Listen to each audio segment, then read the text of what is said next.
Hello, everybody, and welcome to Forever Sports. Rassie Erasmus has confirmed a 26-man traveling squad for the Buck game against Argentina, and it's a very interesting squad. A lot of the old guard back, Eben, Sacha, Lood, Jager, all traveling with the squad, as is Sacha Feinberg-Mngomezulu and Morne from Berg, who have also been confirmed fit and will travel. It's a mix, really, of fringe players to a certain degree, players, who are vying for an opportunity to play against the Boks, as well as some experienced players who need some game time. But there's definitely a very clear mandate to be able to protect some of your players you can't afford to lose. There is no Jasper Wiese, there's no Steph the Toy, there's no Malcolm Marks, there's no Damien Delendi, there's no JC Creel, there's no Cheslin Colby, there's no Kurtley Arendse, but it's still a very good side, and that's kind of where we're at the moment, is the fact that we can name whoever we want and back that there's enough in it to be able to get the job done. So before we get into the squad, please do smash like on the video. Please do subscribe to the channel as well. And if you'd like to go and predict the squad and sort of see exactly what you think Rassie Erasmus might name in his final 15 on Monday or Tuesday, we wait to hear exactly when that'll be, then please do smash like on the video. Please do subscribe to the channel as well, and go and check out mypicks.app, where you can go and predict the side, and then you can jump on us with the prediction show as and when we have it, either Sunday or Monday. Let's have a look at the squad, shall we? So there we are. If we look at the forwards, Lood, Jager, Ben Jason Dixon, Thomas the Toy, Eben Etzebeth, Johan Grobbelaar, Cameron Hanekom, Kolisi, Volkolo, Zach Porthen, Gerard Steenekamp, Marco van Staden, Bowen Venter, Jan Hendrik Wessels, and Kobus Wiese. In a 26-man squad, we probably expect to see 2 forwards drop out and 1 back drop out. In terms of the forwards, we've taken essentially 5 props, in Thomas the Toy, Gerard Steenekamp, Zach Porthen, Bowen Venter, Volkolo. You've also got Jan Hendrik Wessels. So you've got 6 options there. So you'll expect to see at least one of them sit out, if not potentially more. In terms of if Jan Hendrik Wessels were to cover prop, you've got Marco van Staden, you can cover hooker potentially. So you probably expect to see one of your potential loose forwards. You've got Cameron Hanekom, Kolisi, Ulrich Lowe, Ben Jason Dixon, if you're counting him as a loose forward, Kobus Wiese, the utility, Marco van Staden. My guess, we'll see one of those 2 sit out, or one of those sit out, and one of the props sit out, and then one of the backline players potentially to sit out in terms of a final 23. But it's really good to see Lood, Jager, Eben Etzebeth, and Kolisi back.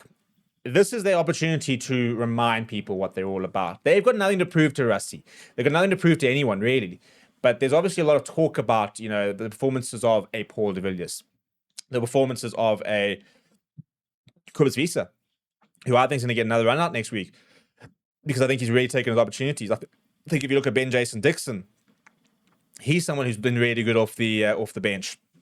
So I think he's going to get an opportunity to potentially vie for that spot. Then you've got to look at, who's been left behind, who's going to take their place. So immediately now you're going to look at, who's going to start a hooker. You've got 3 options, Jan Hendrik Wessels, Marco van Staden, and then Johan Grobbelaar is the only really out-and-out hooker. Who starts in the number 2 jersey? Opportunity for them. Who starts in the number 7 jersey? Who starts in the number 8 jersey? There's no Steph the Toy, there's no Jasper Wiese, there's no Evan Roos. Those have effectively been our number 8s during the last few weeks. So now you're looking at, does Ulrich Lowe get a chance? Cameron Hanekom get a chance in the number 8 jersey? Might we see Kobus Wiese get a chance in the number 8 jersey? So there's definitely going to be a lot of how are these players looking who are coming back from injury? And then it's now looking at, okay, well, can this person put pressure on the incumbent? We talk about there's no A and B teams, but Steph the Toy starts the World Cup final tomorrow if we play it. Who, if he doesn't play it, if he's injured, who would start then? And this is what these players are kind of vying for. Short term, it's about, you've got the All Blacks in just under a month's time. Long term, it's, how do I keep myself on the squad? How do I make sure I'm the next up? We then look at our backs. Andre Esterhuizen, April Fassi, Sacha Feinberg-Mngomezulu, Ethan Hooker, Quine Horn, Herschel Yankees, Kane Moody, Honje Pollard, Kobus Reinach, Morne van den Berg, and Edward van der Merwe. No Manny Libok, who is remaining, as well as Grant Williams, Cheslin Colby, Damien Delendi, JC Creel, Kurtley Arendse, Damien Willemse. Is that our starting backline for the All Blacks in 3 weeks' time? It very well could be. And in that regard, we've kind of cotton-wooled them.